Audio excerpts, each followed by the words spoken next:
Hi loves, thanks for joining me here at the Oracle of the Feather Crown Tree. This is your divine feminine energy reading for the week. Thank you for letting me interpret these cards for you. If you would like a private reading, please look below for a link to my website to book. So this reading I do every other week for the weekends. I really dive deep into more of a psychological perspective of what's going on with the divine feminine energy, how it can really live and present itself during this time in the 3D world by integrating some aspects of self, and how it can come into divine union with the masculine energy. So in part it can be a relationship reading, it can be kind of a love reading, and it can really be looking at these energies within yourself and how to balance them. So I encourage you to check out the complementary read to this one. On the weeks I don't do this reading, I do offer more of a traditional pick a card reading, which is a lot of fun if you'd like to explore those. Just look in my playlists for that option. So let's have a look here at what's going on for you. This is a fairly complex reading, so it's very rich. You're going to get a lot out of this.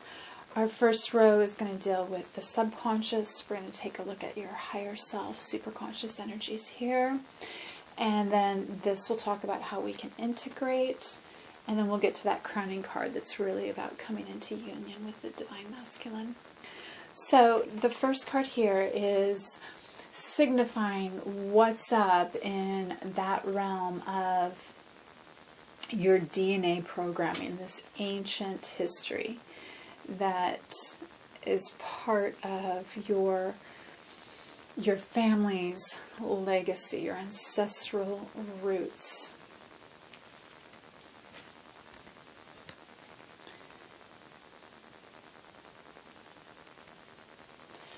And I'm hearing there's been a lot of evolution in the mental scape here, as far as women really progressing and gaining a certain amount of wisdom and of even just knowledge. So you may have some very learned people in your family history and your roots. And it's probably been encouraged that you follow suit, that you grow yourself intellectually. And then this is a way of really establishing your feminine authority by being knowledgeable.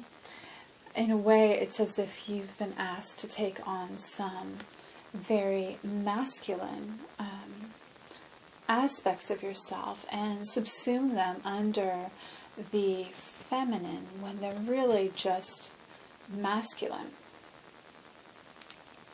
So we'll see if this reiterates itself at some point here. Now, the second position is about more of your early childhood programming from this incarnation, as well as anything going on that would influence you through nature as far as environment rather than what's inherited.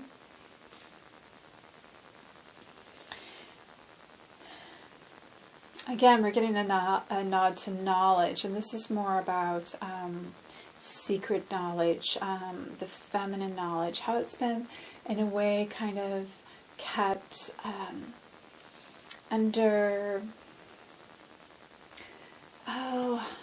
I was going to say lock and key, but it's more like it's just unspoken. It's not shared.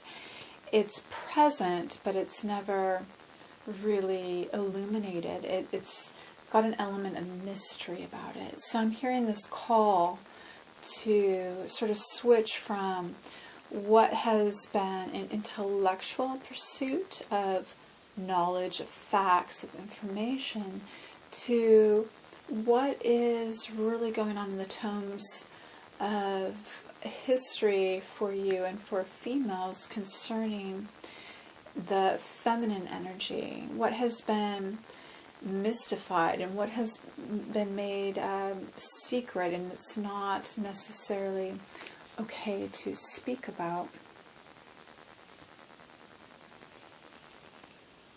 Okay, let's look now at the position here of your shame, something that was repressed, that you're told, no, don't expose this because it's going to hurt other people. But this is an aspect of yourself that's ready to reemerge and be integrated into your everyday reality. And what I'm seeing here is you really having to stay in the shadows, kind of play second fiddle, not really take authorship of what you really are, that there is no connection made between your energy and how it's actually realized into the world, what you're really responsible for, how you've really contributed. Wow. So I feel like, you've been diminished in a way. And I feel the witnessing that you've had to look at, and how your heart has not been able to be open because of this, and how you're just sort of, minuscule in your energy because you can't make a claim to this, not because you want to do so for ego, but just because it's righteous, it's true. You can't own your truths. Okay, let's look now here at your position of any repressed emotion.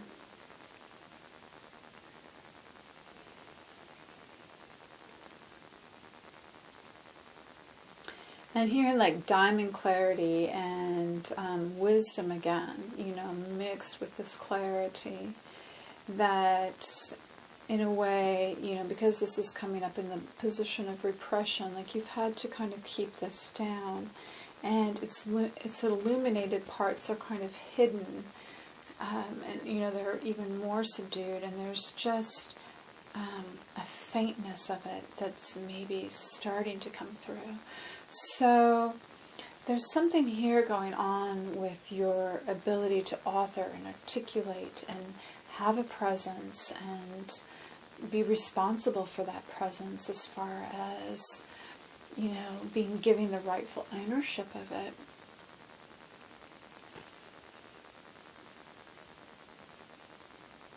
Now I'm going to look here at some higher energies that are coming through from your superconscious, and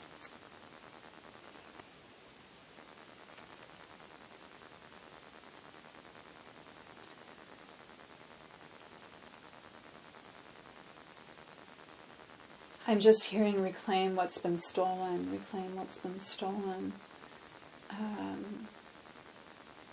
See with clarity, as if you're gazing into a crystal ball, like there's so much to be revealed,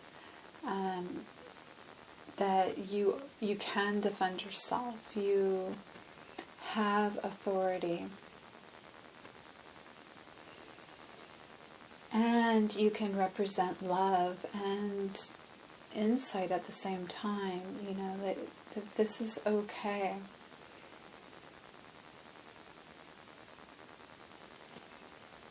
Claim what's within your domain. And I'm also hearing teach, like especially if you have younger siblings, children, you are a teacher, anyone that may be younger than you, regardless of their gender, to understand that the feminine energy needs to be cultivated in everyone, and that it's not just to be repressed and denied, regardless of gender identity, that everyone deserves to have this energy in their life, but it's absolutely necessary.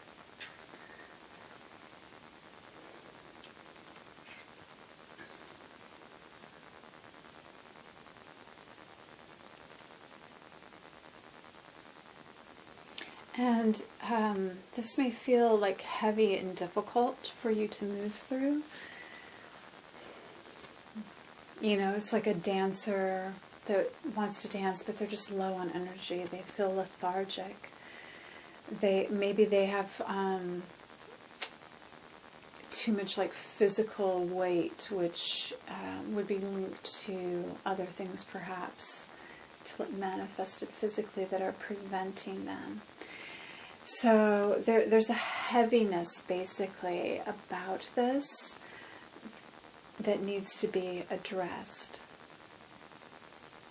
Because I'm hearing that like this can be like, you know, all the obstacles can be removed as long as you change your perception, as long as you believe, as long as you allow.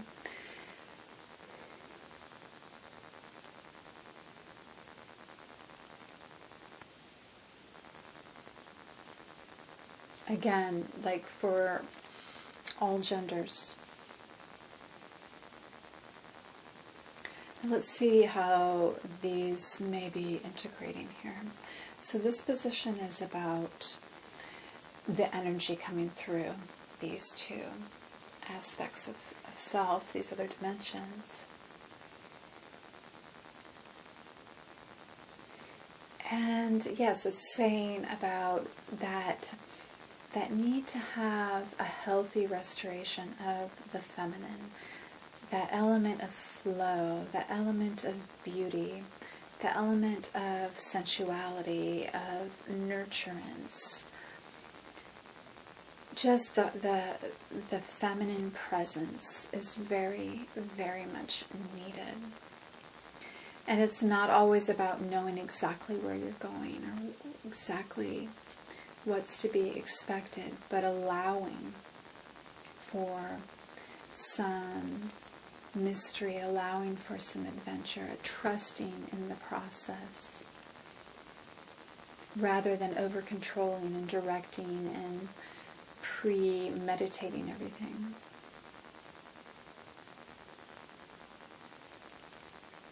And I'm also hearing that it's like your birthright, like you're meant to feel this emotional health. It's like actually an energy that has a source in the source. You know, it's that important. It connects you to being able to merge with that feeling that you're part of the whole and that you're part of that universal divine energy. Now this position is your psyche. So this can be kind of a blend of your emotions and your thoughts.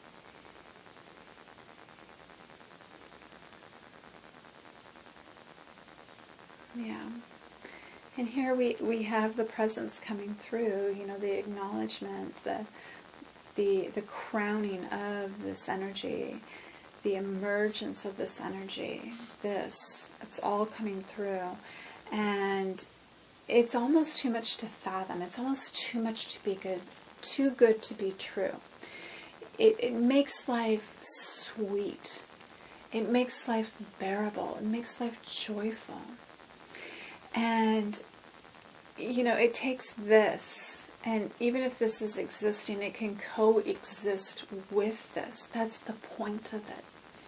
That, you know, there's always mutually existing energies at any given moment. But just because we see some fragment and portion of reality that may be deemed as unpleasant, although necessary probably for our growth, doesn't mean that we dismiss the beauty that wants to come through and the value that wants to come through. That these two things can be ever present with one another.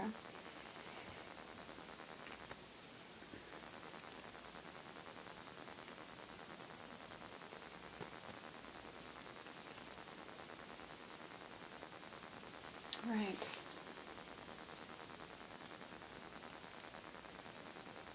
Okay. Felt like I had one more thing to say, but I really dived a little deeper into my last comment, and I lost that other comment that wanted to come through. So I've seen this energy before. I think I've seen this for the male reading in the not too distant past, and this for me really ties in with this reading, though.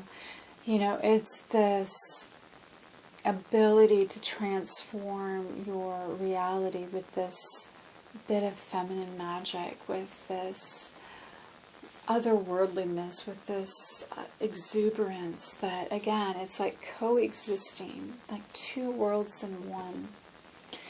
And it's making life so much more enchanting. You know, and it really is the feminine that brings that emotional life to life for us. You know, without our feminine energy, we can't really have that emotional presence and integrity. So, building the world with these two energies combined, the masculine and the feminine, is just allowing truth to exist, allowing you to let something larger than your self-identity, larger than having to prove yourself and be something in the world, and be maybe what you've been told to be, and cultivate what you think is right, and just be, and just, you know, own your naturalness, own your authenticity, and through that have a sense of balance restored in your life. And we are going to finish with your crowning card, which is about the unification of the masculine and the divine feminine.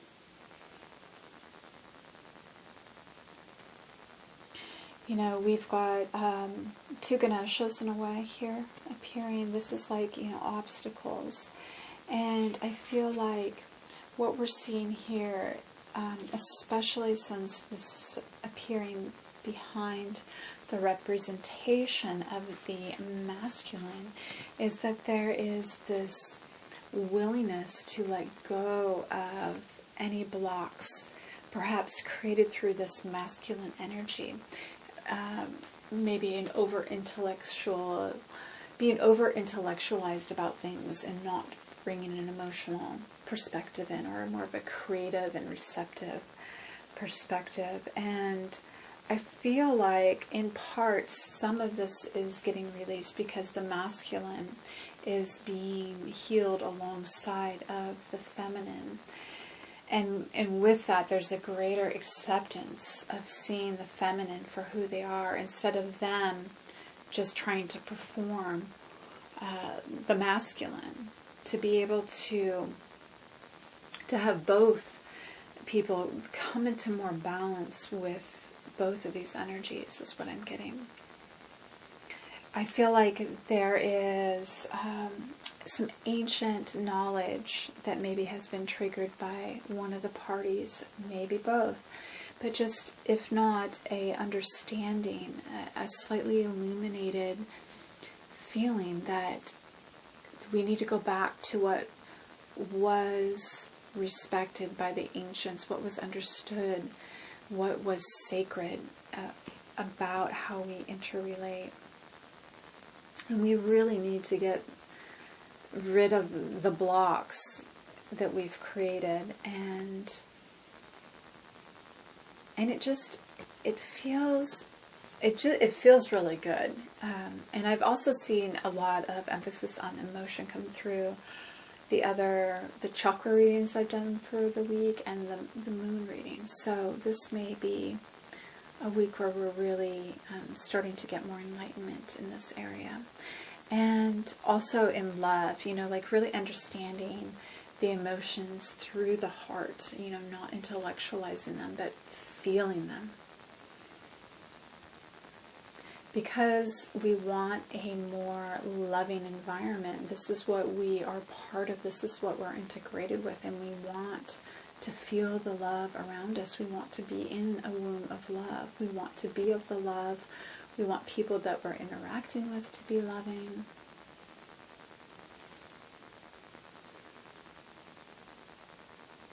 Yeah, and there's just, it's kind of like an enlightenment in a way where you just are really getting the preciousness of life and the honor that you can give to this, you know, and the quality of your life, you know, and making every moment count.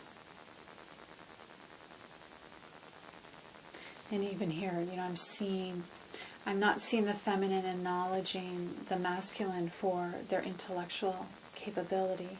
She's looking directly at, I would say even the higher heart more than the heart. So really speaking love from a place of wanting love for everything around them, you know, for not just for their own ego or for this partnership, but wanting a world filled with loving purpose. Wonderful. So I'm going to wrap it up there, and thank you for joining me. I am sending you love and many blessings.